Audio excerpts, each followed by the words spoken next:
Let me put it this way, networking, but understanding when someone's just trying to take advantage of you.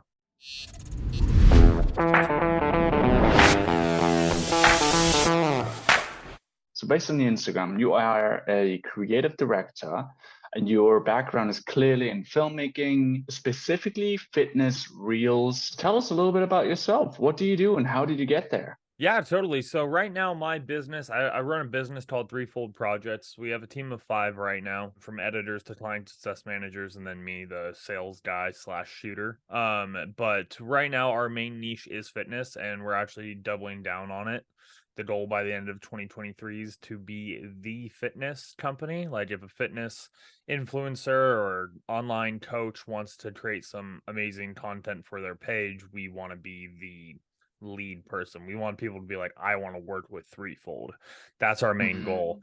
We do mainly work in the short form aspect just because most of our clients get the most ROI with short form. But we also have one client who is a YouTube client, and we produce YouTube content for them, 2 videos a week. And that's going great as well. And YouTube is definitely my passion. I feel like a lot of us from a very young age, like we all grew up during the up and coming age of YouTube. We saw all these people like create careers out of it. And in the back of our heads, I feel like most people were like, I want to be a YouTuber.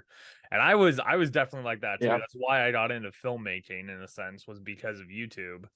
And then for some reason, I fought it for a long time and was like, nah, I want to be a narrative filmmaker. I want to be a director. I want to be a artisan. I want to be a connoisseur. All this like, artsy fartsy bullshit.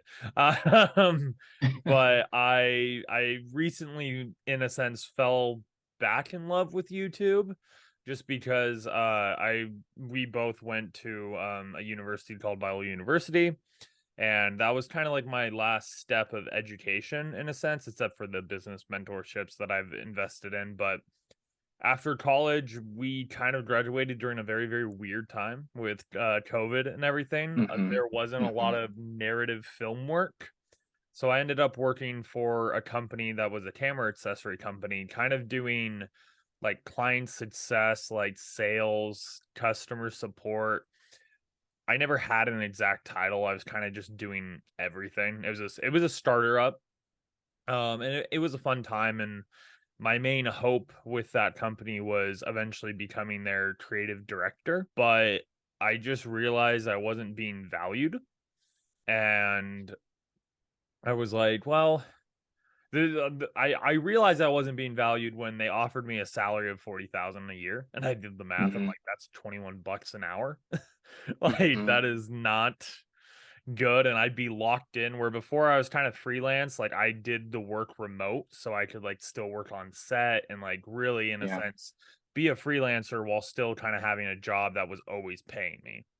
Hmm. But they wanted me to come in salary, and I decided to part ways with them and start this. And this kind of just came out of nowhere. There were Hmm. people in San Diego that I knew who were fitness people, and I actually hired one of them to be my fitness coach. And that's kind of how I got networked and met most of the people I work with now.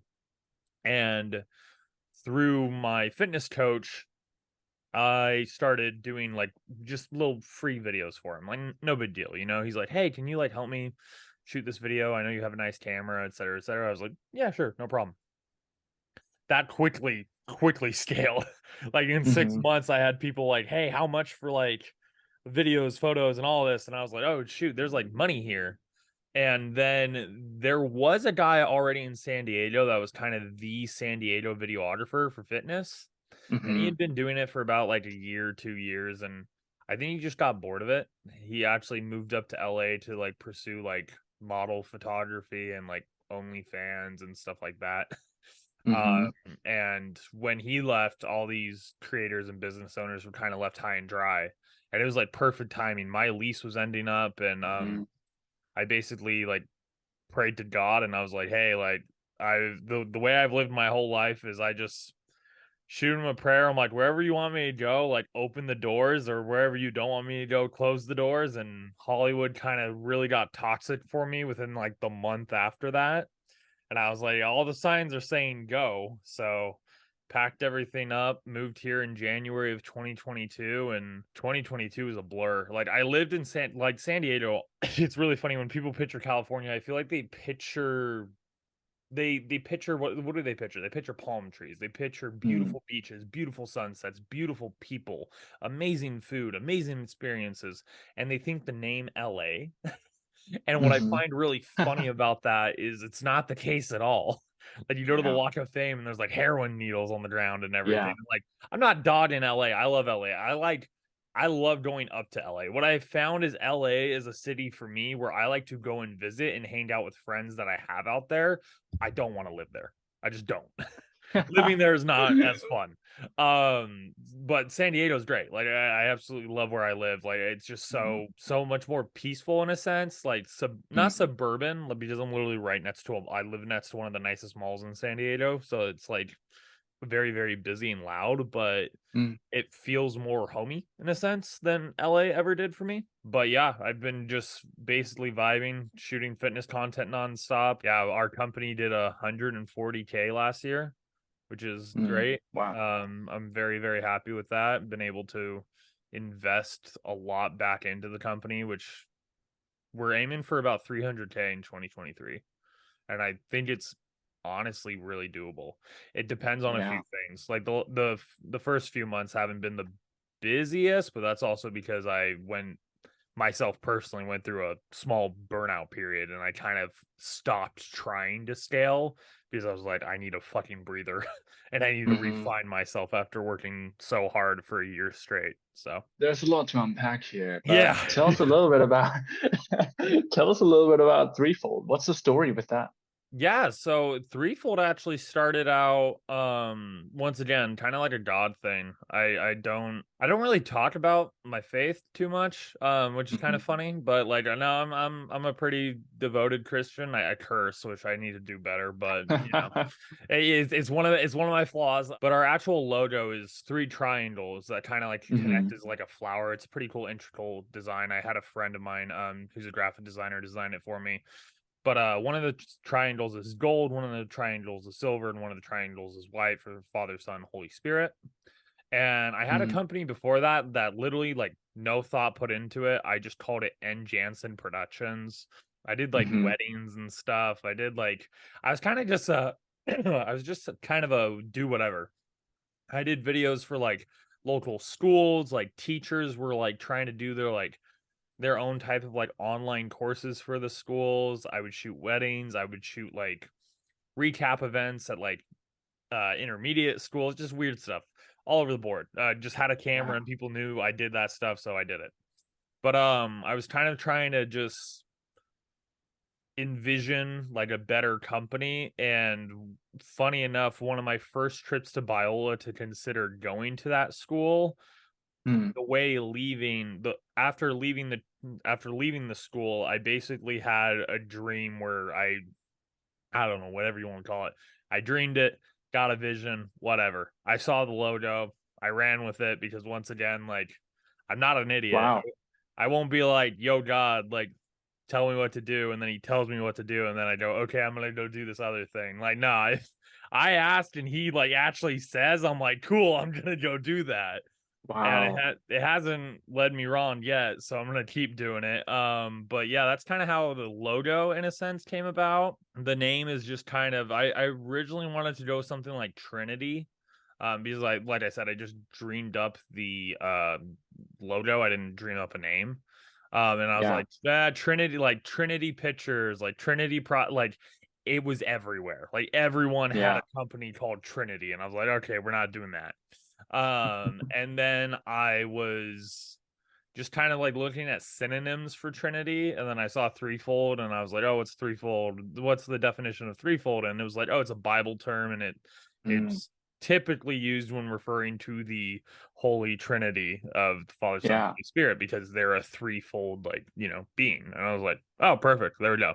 The company for a while was actually called Threefold Pictures because I was trying to go for a Paramount Pictures type vibe, and basically I tried that for 2 years and people were like, "Yo, like people think you're a photography business." And I was like, "Yeah, that's a good point." So I Mm, changed it to projects because productions didn't really make sense. Like I'm not a lighting tech company, but I mhm. do a lot of random projects, a lot of creative projects. So I just normally call the company Threefold, but for the LLC sakes and everything, I had to have another word there. So it was original. So Threefold Projects, Yeah. like the full name. Originally started as a narrative, like short form company. We did a few short films. I think we did about 3 to 4. Some pretty I'm actually pretty proud of a few of them. I have them. I need to like put them on the company's YouTube page, but I've been so behind on all of that. It's funny, I post so my company is a creative agency plus social media management. It's like we kind Hmm. of offer everything in a sense. Like we'll help you write Wow. it, we'll help you shoot it, we'll edit it, and then we'll also post it for you. It just depends on the client's budget if they want us to just produce the content or if they want us to produce it and manage it. And for some of my clients, I manage their pages as well. So I manage everyone's page and then I get to my page and I'm like, I'm tired. And Yeah. I'm not the most active as I should be. Through my narrative ways, I met a VFX artist, a super dope guy. His name's Don't sorry, his name's Dylan George. He's like a brother to me, like a little brother to me. I absolutely love the guy. He was a dope dude. He's a crazy dude. He literally lived out of his van, traveled around the world, traveled around the US, like living out of his van, has a bunch of funny stories about that. But I met Jeez. him on a Zach Keen shoot. So, you know, Zach Keen, he's also Biola alumni. I was I don't know what I was doing. I was probably gripping or gaffing or I was doing something on the set. And I met him there, you know, networking, talking shop. We got food a few times, talked a little bit. He did VFX he did like Cthulhu like effects for one of my short films that never actually got finished, but that's another story. um but I basically knew we knew about each other and I actually brought him on to one of the commercials that I did for that camera accessory company that I was talking about. Mhm. And that was the last project I did for them and the first project he did with me in a long time. And that kind of like lit like our relationship. And I was like, yo, like I'm kind of taking this new step. I don't know where it's gonna go. Like I have a lot of people saying they want to shoot with me. I feel like it will be successful. Do you want to like come on and like be like my editor? Because I knew like it was going to stale quickly and I was going to need someone else to edit besides me to be able to turn around content quick enough. So he said sure, and he's now been with me for about a year and a half now. So it's been absolutely awesome, and he's my lead editor as well. He kind of takes on the longer form projects and the more creative, like where I a lot of our work is like you were saying short form, but we also Mhm. do like recap videos or we do like these more like one-off projects where there's not necessarily a formula or a script and I need someone to edit that I know has a creative eye and he's that guy. Because I'm about 90% removed from editing now, which is great Mhm. because truthfully I fucking hate it. Mhm. I'm definitely I love having a camera in my hand and I love like writing. I love story building and all that, but then you get all the content into an editor and I'm like, I do not want to sit here for 18 hours. But the guys on my team love editing. Like I'll be Yeah. like they'll send me a message at 3 a.m. with a question that they're just like editing on a project. I'm like, bro, I'm asleep right now. Like I'll get back to you at 8 a.m. I appreciate the hustle though. I appreciate the grind. Like they're awesome. A couple of things from your story. It's really clear that you've tried a lot of things. It sounds like you're a dude with a lot of interests. Like you like holding the camera, you tried YouTube, you tried fitness, started your own company. It's quite the visionary. How early did that start for you? That passion for filmmaking generally, that Yeah. interest. So the main spark was like 13. Wow. Around 13, I was in middle school and that was like the first time you got an elective course. And my school was small, so we didn't have that many. It was like band, ceramics, or what they called broadcasting, which for lack of a better term was the video course. And Hmm. I chose broadcasting because I was like, I don't want to be a band geek yet, and Hmm. I don't really want to make a pot. So I went with the last option. I went with broadcasting and it was broadcasting like we did, you know, the bi-weekly or the bi-monthly like little news videos for the school and whatnot, but Yeah. most of the assignments were more so like short films and like take the camera out on campus and go shoot something. It was a lot of freedom. Like we had like a music video project, and like I remember I did mine to the My Heart's a Stereo. I forget what the actual title of that song is. But we did ours to that, and that was like the first, at least I thought it was my first like love for camera work and all that. I've recently been like helping my family. They digitized a bunch of old like family like film, and I've been like Mm, kind of cutting out all the fluff and in a sense organizing it. And there's actual older videos of me like wanting to hold like the camera that my mom was recording on and like messing mm, around with it. So I guess yeah. I've kind of just always liked it, but I didn't like truly find out like, hey, I want to do this until seventh grade. Before that, I wanted to be an orthopedic surgeon. So big career change. What are some of your biggest responsibilities as a creative director? Because that seems to imply that you're managing a team. Yeah, yeah, it's a lot. So my main duties are I kind of come on as with a lot of my clients. A lot of my clients are they have their own pages, but then they're also trying to grow like a business. They might be an influencer who's trying to monetize on their following and turn that into a monetary cash flow like generation type thing. Because you can totally do that. With for example, you're a super fit like influencer person, you got 100,000 followers, you go, hey, I'm starting an online coaching business. It's going to be $300 a month and I'll coach you online. You get 30 people to sign up for that, you're making 10K a month. Hmm. It's really easy to make 10K a month. Like, it's kind of wild. What I help business owners do is I started it like just working with anyone. I've kind of taken that out. What I've found is like people who are first starting off, they think they need to hire a creative person because they think that's what's going to make them more money, but it won't.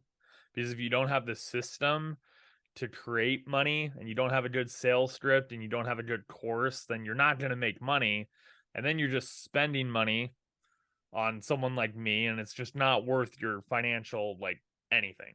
Tell me about that system. Like, what needs to be in place? A great example is what I just hired a mentor to teach me how to run like ads, like paid traffic pretty much, because with social media, IG, Facebook, all of them, the more they update, the more they're kind of crushing organic content. They say they aren't, but they are. The numbers say for themselves.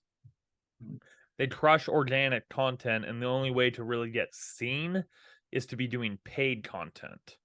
Like all these platforms are really, in a sense, just becoming online marketing. Hmm. So I'm learning how to do that so I can offer that to my clients. And I already know the basics, but like I want to learn to where I can confidently come in and be like, yo, I could convert your ROI like to 80%. Like Mm, you spend 20 bucks a day and you'd be making 17,000 a month just off your ads. And then on top of that, we shoot the ads for you. We edit the ads for you. Like, and then we also help you shoot your organic content, because I'm not saying just go into ads nonstop and not do organic content. No, you mm, need to be doing organic content. That way, when people click on your ad and see your page, they see you're active. mm. Kind of need both now, is what I'm slowly realizing. So basically, in the sense of like what's the process that you need, like you need a good sales team, or you need to have a good sales script. You need to be confident in selling people. Like you just have to be okay with getting no's. I think my no rate right now is like at 85%, which is good. I don't want everyone Mhm. saying yes. If I had everyone saying yes, then I'd be working with a lot of people I don't actually want to work with. Yeah. Like sometimes I'll get a vibe from somebody who's like, I'm like, this would not be a good person to work with, and I'll Mm, purposely tell them the price is an extra $3,000, hoping they say no.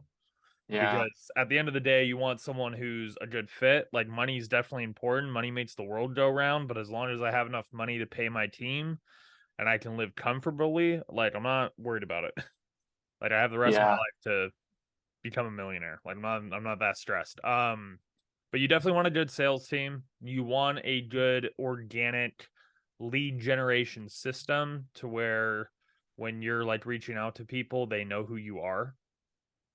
For example, if people know who you are when you're reaching out to them, we call that warm lead gen because they know you, they're warm to you. But if you're reaching out to strangers trying to pitch them to pay you $500 a month for online coaching, for example, that's a cold lead. You're much more likely to get ghosted by a cold lead than a warm lead, which that won't make you any money if they don't respond. So that's where like the sales script comes in, where I'm like, I kind of want people to already have that set up.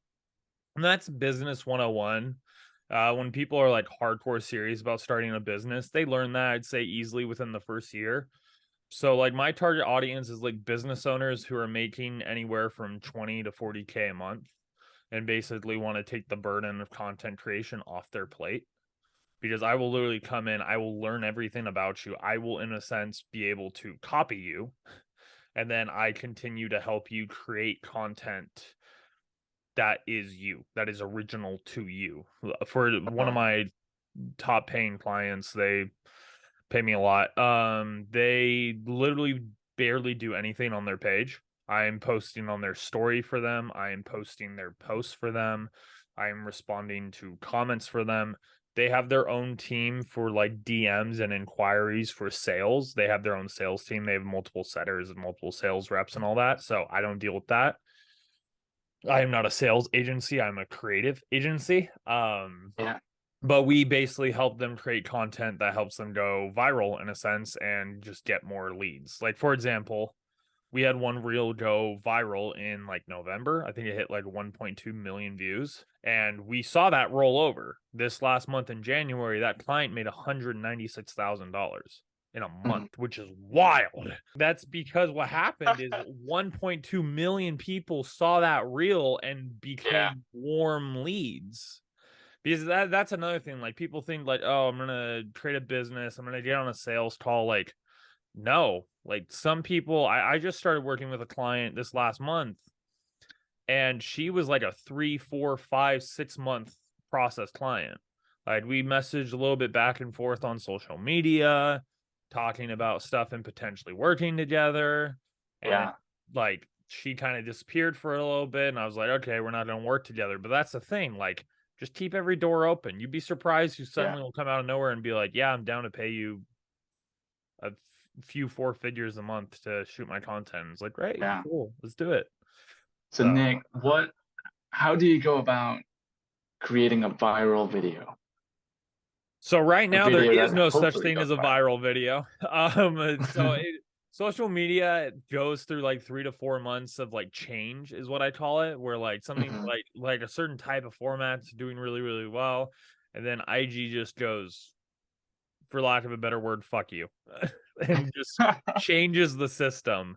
So right now, I like it literally got changed about a week and a half ago, and I'm trying to figure it out. No one is really going viral except for, hot girls. They're always going viral. They will never have a problem. But like actual like good content, we could, for example, if I were to post the reel that did 1.2 million views, that if I were to make it verbatim for another client and post on their page, probably get like 2,000 views right now. So what made my that job video? as a creative director, to find that shit out and then produce that work for my clients. So how do you find that out? Is it a combination of looking at the trends and research? So much consuming. I probably consume 3 to 5 hours of Instagram to TikTok a day. And like, it's not like me just scrolling randomly. Like I have curated accounts to find viral stuff for specific niches.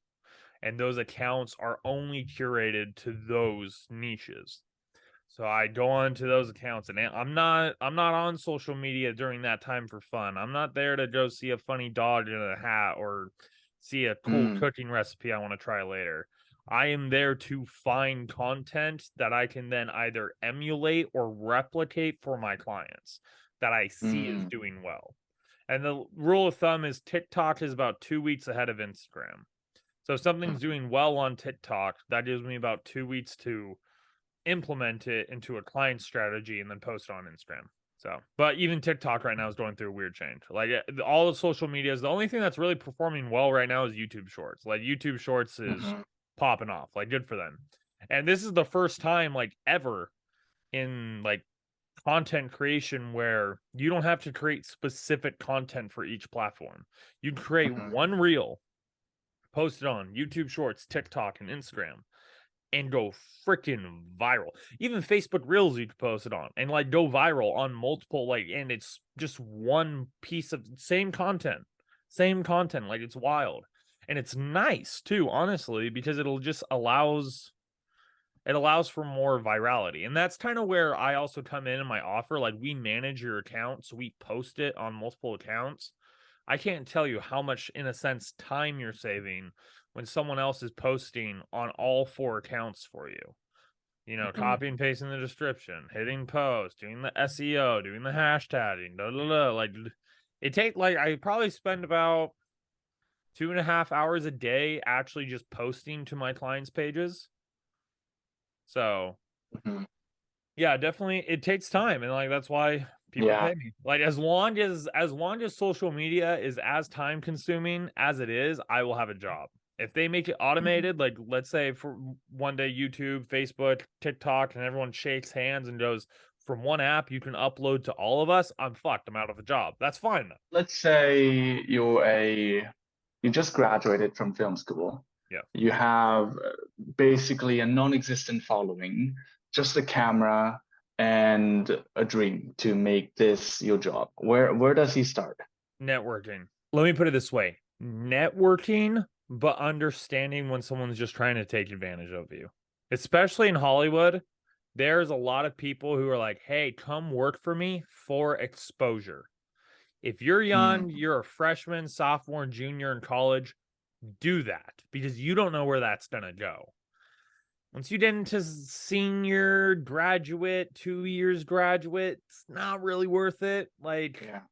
the people who say you're going to be working for exposure and it might lead somewhere. A rude awakening I had is I was working, at least I was getting paid. I will say this much. I was working for a production company and I was getting paid and I was grateful for getting paid, but it was like $200, 16-hour days in the snow, like terror. It was a hell of a shoot. And what made me realize that my dream of working in Hollywood as this big director and everything might not be the most financially responsible was I was talking with this guy. I don't even remember his name, but I was saying we were about the same position. I think I was behind the scenes videographer and he was like a gaffer or something. You know, we weren't like anywhere, like we weren't a producer, we weren't a cinematographer, like we weren't a big wig on the shoe. Although gaffer is a big wig, don't come after me, gaffers. Mhm. Um, but I was talking with him and I was like, oh, well, like, is this like your dream? He's like, no, I want to be a director. And I was like, that's dope, dude. Like, I was like, what's up? Like, have you directed anything yet? And he's like, no, not yet. Like, it's just kind of hard to like find like an angel investor to like get your first project off the ground and everything. I was like, totally, totally, totally. And I was talking to him more, and I didn't really realize in a sense how old he was. He wasn't old, he was like 45, but hearing this guy who's like, he's like, yeah, I've been like gaffing for like 15 years now. I'm like, so you, in a sense, haven't leveled up in your career in 15 years.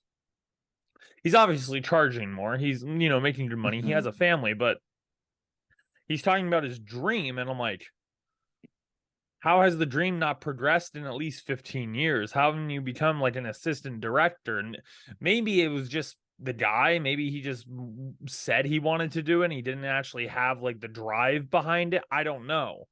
But it made Mhm. me realize because I at that point I think I was working in Hollywood for about 4 years and I was kind of in the same position. I was either a grip, I was either like a third AD, which doesn't exist, but Mhm. people were like, "Oh, you'll be the third AD."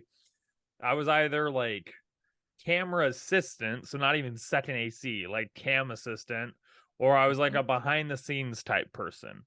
And then if I was a producer or director, it was like for either my short film or friends like indie short film.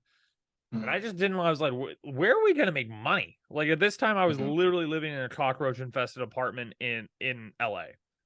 I was Wow. like, where are we gonna make money? Like, how am I gonna level up? And I was like, there has to be like a better way. Yeah.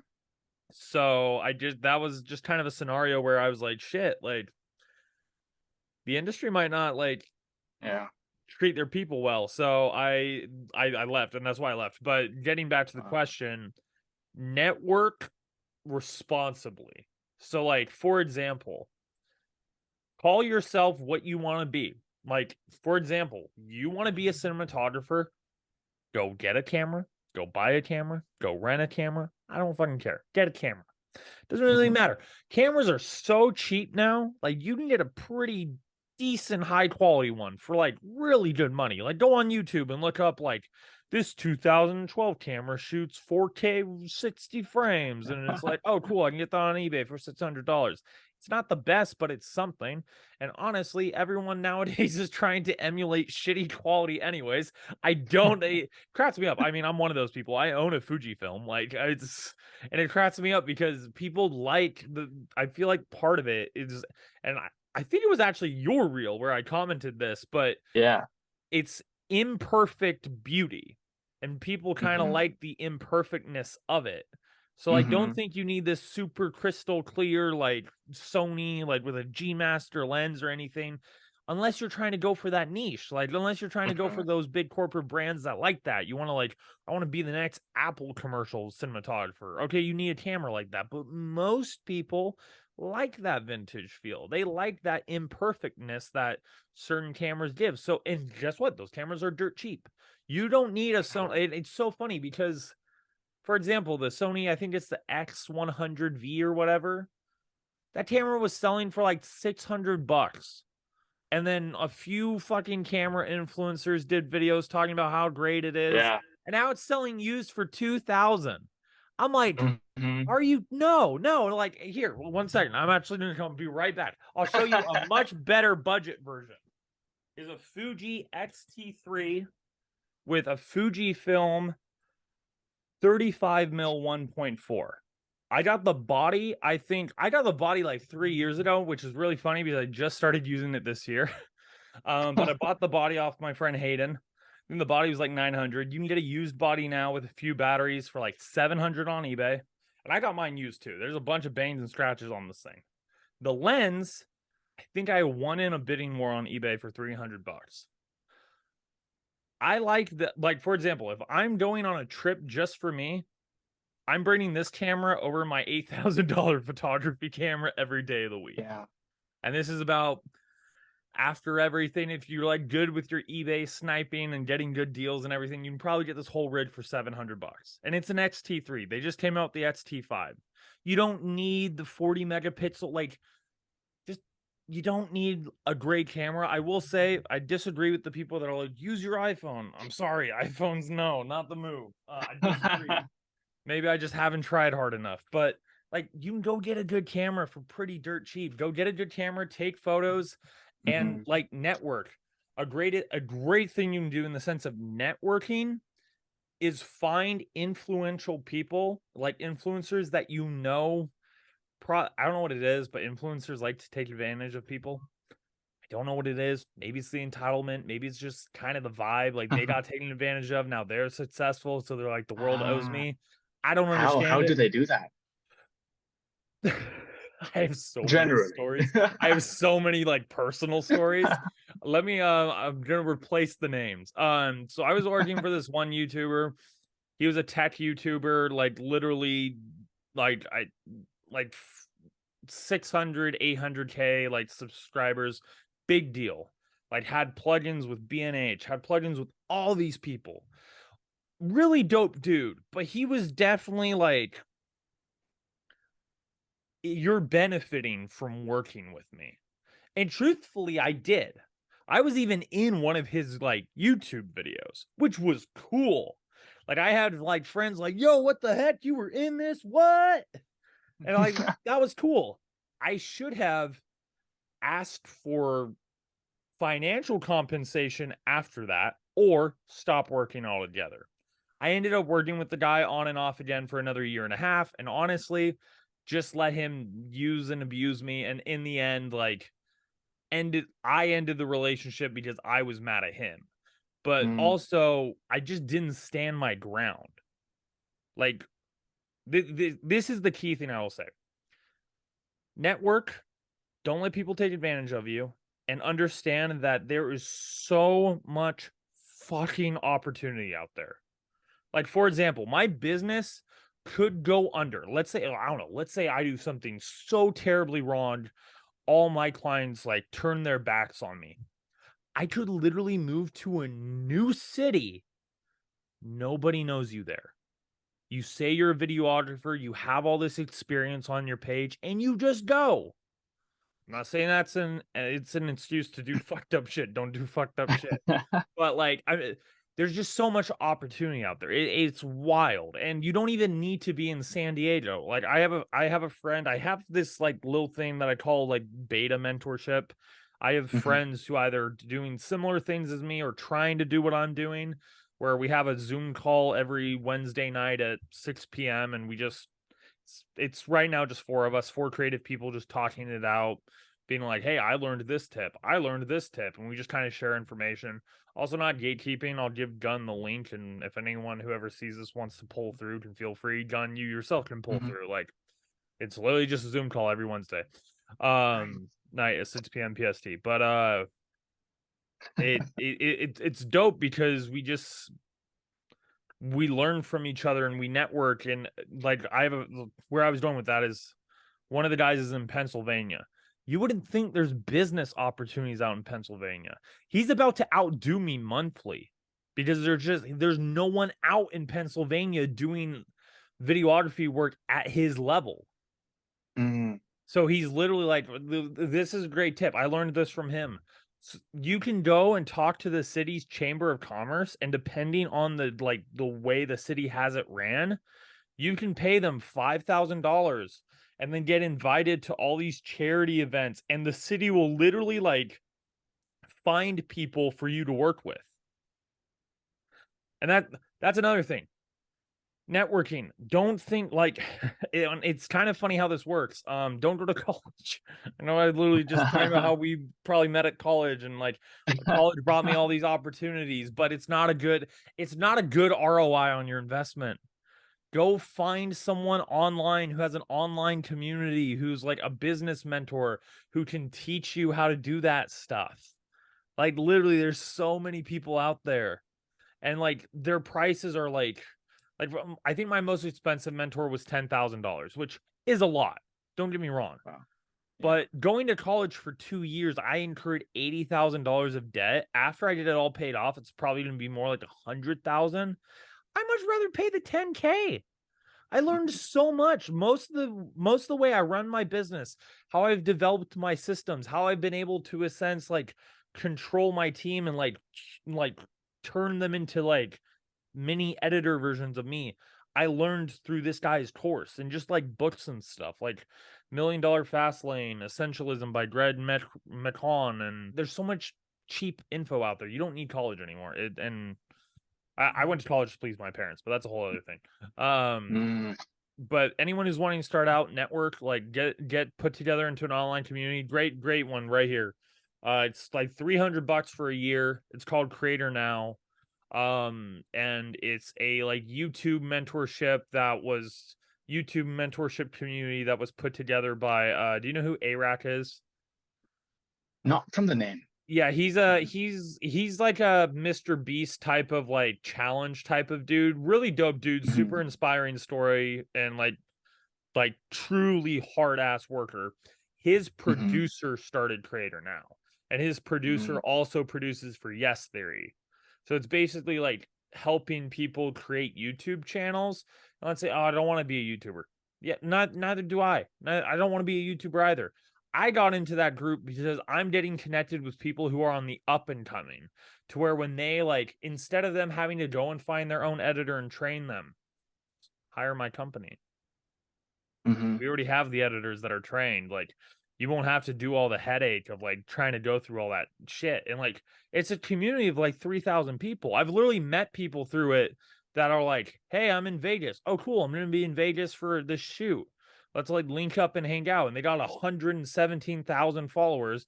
We catch a workout together. They tag me in it. All of a sudden, now I've been exposed to their audience of 117,000. And my account's it's crazy too, because I just networked before. I just worked nonstop on short film sets in college. And then I went to college and I was like, oh, this is how I'm going to become successful. I would do it completely different now. I'd probably work on one short film set a month and pick one that I really, really like, or I know or there's going to be some heavy hitters in, and just go with that instead of just doing random projects that never got done. And then I would use that free time that I got back to network and like go catch a coffee, like go grab a coffee, go catch a workout. Here's another thing. Here is another thing. And I've just learned this at 25, and I hate that I just learned this at 25, but I can't go back, so might as well implement it now. Get fit. I'm sorry. I'm sorry. Fit. I'm wearing a hat called Fit Club, funny enough. This is a gym in Las Vegas. I love their aesthetic. It's all blue and pink like my office. But you have to think about it in this sense. Successful people look at you as an example of how you run your business. If you are not a fit person, they assume you do not run a fit business. Now, don't get me wrong, that could totally not be the case. I mean, look at me. I did 140K last year, and I'm fat. Like, that's the truth of it. I'm fat. Like, there's no way around it. I would have had I would have had an easier time. I would have probably pushed past 140K if I was fit. And I'm doing something about it. I've already lost 20 pounds. I'm going to lose another 60 by the end of the year. I'm going to become like a TikTok F boy. That's a joke. But like, seriously, like invest in you, invest in your knowledge, invest in your health. Like the easiest thing you can do is just go work out. Like, yeah. And Nick, tell me, for those starting out, tell me a few, let's talk networking etiquette. Tell me if you do's and tell me if you don'ts. okay. Don'ts. I can definitely think of don'ts. Don't ask for photos. Like, which is so funny because I say that and I've been that. But and it's actually benefited me in a weird way. So like, don't ask people for individual, like don't ask, like let's say you're on a famous set, don't ask someone for a selfie. Just don't do it. It's completely, it's not unprofessional, but it makes it seem like you're putting that person on a pedestal that you can never reach. Wouldn't it be better to just walk up to them and be like, hey man, love what you do, shake their hand, leave it there, and then take photos around the set or whatever, you know, if it's allowed. Don't do it if it's not allowed, but if it's allowed, take some photos on the set, and then when the final product gets put out, take a screenshot of it and then post the screenshot with your BTS. There you go. You weren't weird to anyone. Like I have a selfie on my page that cracks me up. It's just, I don't even remember taking it, but it was with Gary V. I did a shoot with Gary V and Zach Keen, and it was super dope. And that one I feel like I was kind of okay because like 5 other people asked for a photo before me, and then I was just kind of like the next person in the conveyor belt line, and it's Gary V. Yeah. So he's also pretty like okay and dope about that stuff. But like for example, I did a shoot with David Hasselhoff. I never asked David Hasselhoff for a photo. I got behind the scenes pics, and then I took a screenshot of the actual product, and that's how I did my post. But like I talked to the guy for like 13 minutes because I wasn't a weirdo. Learned a lot of insightful stuff. Like I didn't know they blew up like 60 Knight Rider lookalike cars like on the TV show. He's like, yeah, every time we didn't have visual effects. When that car blew up, it was an actual car. I was like, oh shit. Like, you know, just learning like cool stories and like hearing stuff from cool people. But I feel like a lot of people, there's 2 great examples. So in the YouTube world, there's these 2 events. It's VidCon and VidSummit. VidCon is for fans. Don't go there to network. It's going to be a bunch of 5 to 10 to 16-year-old fans screaming, Mr. Beast, Mr. Beast, Mr. Beast. VidSummit is for creators to learn from people like Mr. Beast. It's a lot more professional. It's a lot more cool. People, of course, are taking photos. That's expected at events like that, but it's not sweaty, like weirdo, like it's not cringe, you know, it's not cringe. Yeah. And that's the thing, like the clout that you think you're going to get from stealing a photo with someone will potentially ruin the relationship with that person and Yeah. never put you on their level. By asking for the photo, you are now putting yourself under that person. So that's like my first, like, do not do. Yeah. My first do is try and just, and this is really, really hard because I tried doing this and I don't think I ever got it right before I left Hollywood. But try to be like the guy who can predict trouble. And what I Mm. mean by that is figure out what niche you want to go into in the sense of the film world, right? Let's just stick with cinematography. You want to be a cinematographer. Cool. Wouldn't it be super dope if on your film set, your cinematographer was like, oh crap, like we don't have an HDMI cable. Like the HDMI cable got left at the other location, and you pull an HDMI cable out of your bag. They're like, yo, what? Like try and like in a sense like think how our problems gonna arise and like try and pack stuff to help with that. Yeah. I know one girl who was an assistant camera person, still is, and she was literally she was that person to a freaking T. She was wild. She would be like, "Oh, someone like broke their arm. Here's a cast." Like obviously that's an exaggeration, but she literally had it all. It was wild. She had this tiny little bag and it felt like it was like the Tartarus from fucking Doctor Who. Like she could fit anything in there. She just pulled everything out whenever you needed it. Oh, here you go. Oh, here you go. Oh, it's like you got $1,000,000. Like help me out here. Like, Oh man. and that was definitely one thing I learned. Another thing I would say do, which is funny because I'm not doing this at all, but that's because you're asking me questions. So be a listener, don't be a talker. Mm. You'd be surprised how much more you'll get out of listening instead of talking. Mm. And I was reminded of this the other, like 2, 3, 4 weeks ago. I was at a party. I had a friend who's an influencer and was like, "Hey, can you come to this party? Vibe out, bring your like subtle camera, maybe grab a few lifestyle pics of me." Yeah, sure, dude. I got you. I'm at this party and business has been doing well. I've in a sense gotten a little bit of an ego, but this night kind of reminded me of that.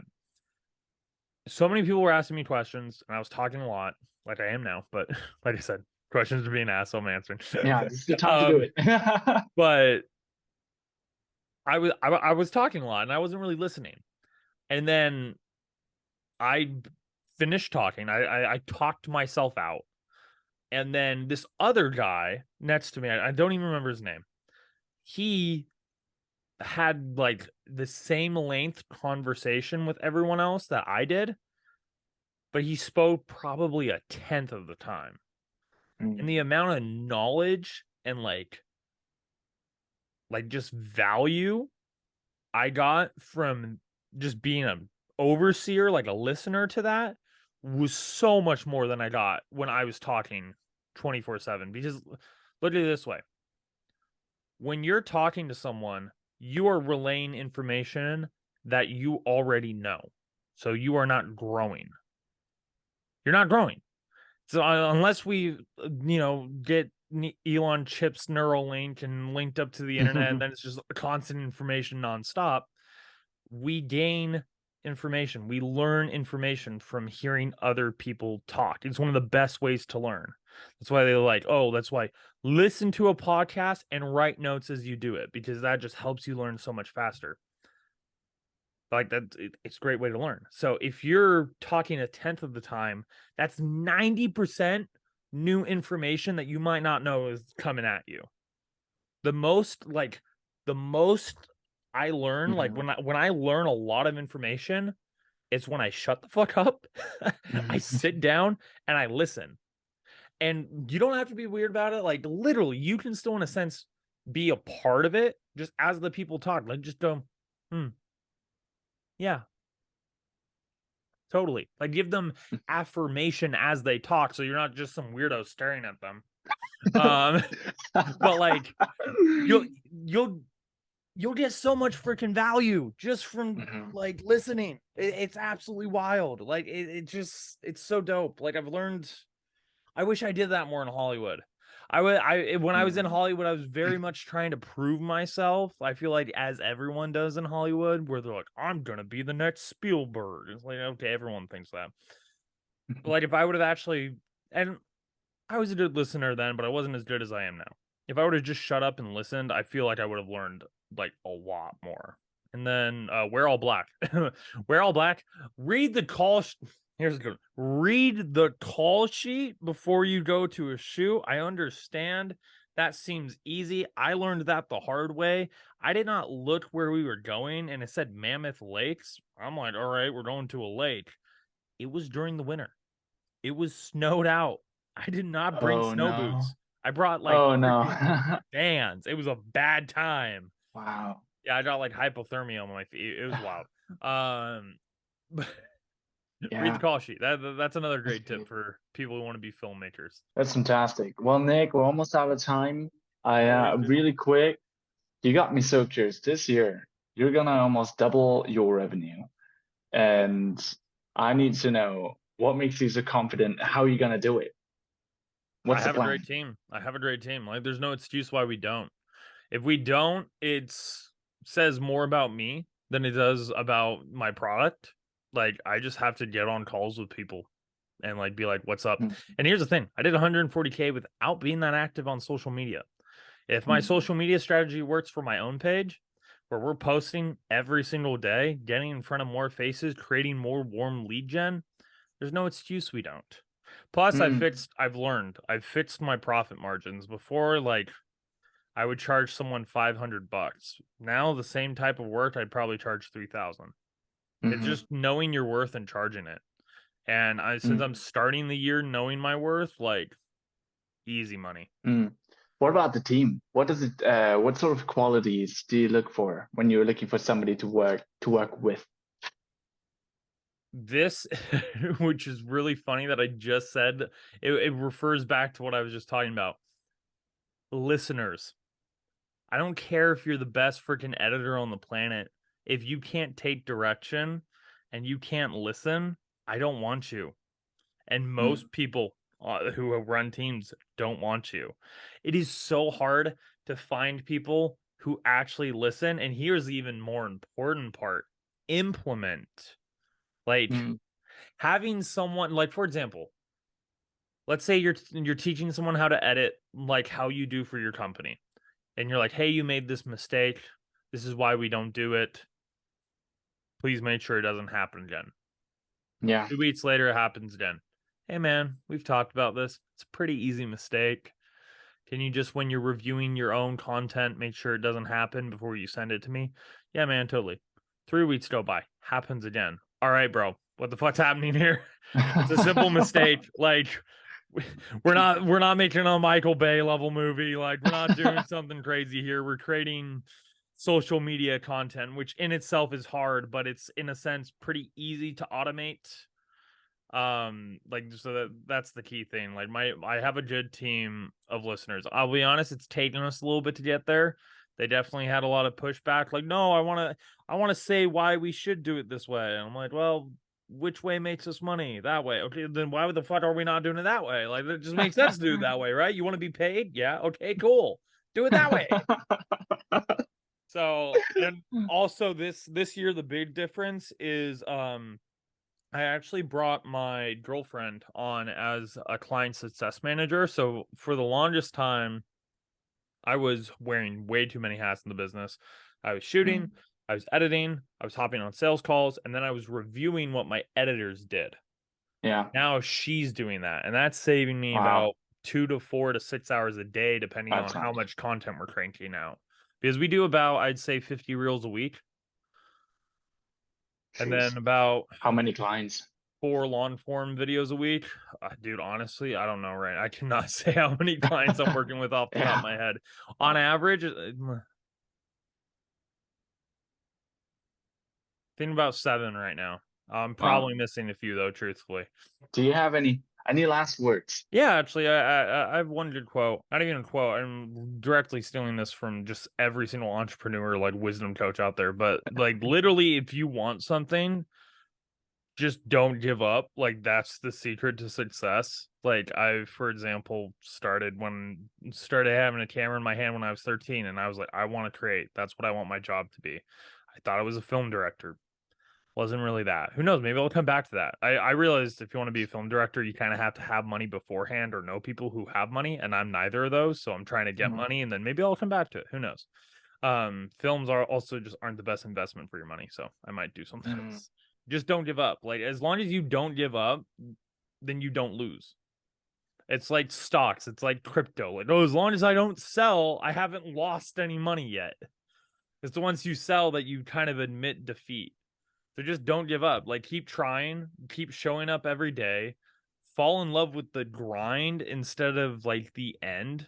Like, for example, I'm nowhere near where I want to be at all. But I've fallen in love with the grind, with the hustle, with the work, with the process of evolving, that it's okay. And then when you do take a break, make sure it's something that rejuvenates you.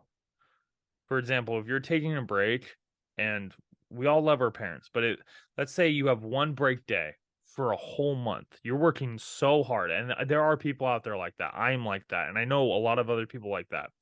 Let's say you're working every single day this month. You have 2 days off, and you decide to hang out those 2 days with your mom or your dad, but your mom and your dad are going to berate you the whole time, like talk about how you could be doing better, because it's just what parents do. They mean it from a loving place, but it's just what parents do. Don't hang out with them. Go to the beach, like go read a book, like go watch your favorite anime or TV show, like do something that's actually going to help you show up again when you have to work stronger, rejuvenated, and harder. Don't go do something that's going to drain you, so that when you show up for work, you're going to be like exhausted and just fucking hate it and probably burn out, forget something you're supposed to bring to work or like a set or whatever. Like, don't do it. I literally did that for 5 to 6 years, and I just learned that magic secret like 6 months ago, maybe. Like, make time for yourself and just enjoy it. Get 8 hours of sleep. I know it seems like it's not that important, but my God, I went from sleeping 4 hours a night to sleeping eight. Jeez. And my work quality, now, of course, my quantity of how long I worked wasn't as big, but my quality, like, I'll get done what used to take me in 2 days in about 6 hours now. Because when I show up, I'm ready to show up. Plus, Yeah. I've set hard in and outs to where I'm like, hey, for example, 6 o'clock, I'm off. I'm not doing any more work. I might get on a podcast. I might, go out and like run around downtown San Diego taking photos with friends for fun. But I'm off at 6 and I have this list of shit to do. So I gotta hit the ground running as soon as I get down at my desk. I don't have time to scroll on social media for fun or like, just kind of throw a tennis ball at the wall and figure stuff out. Like, you gotta go. So just do shit that rejuvenates you and sleep more. That's my main tips.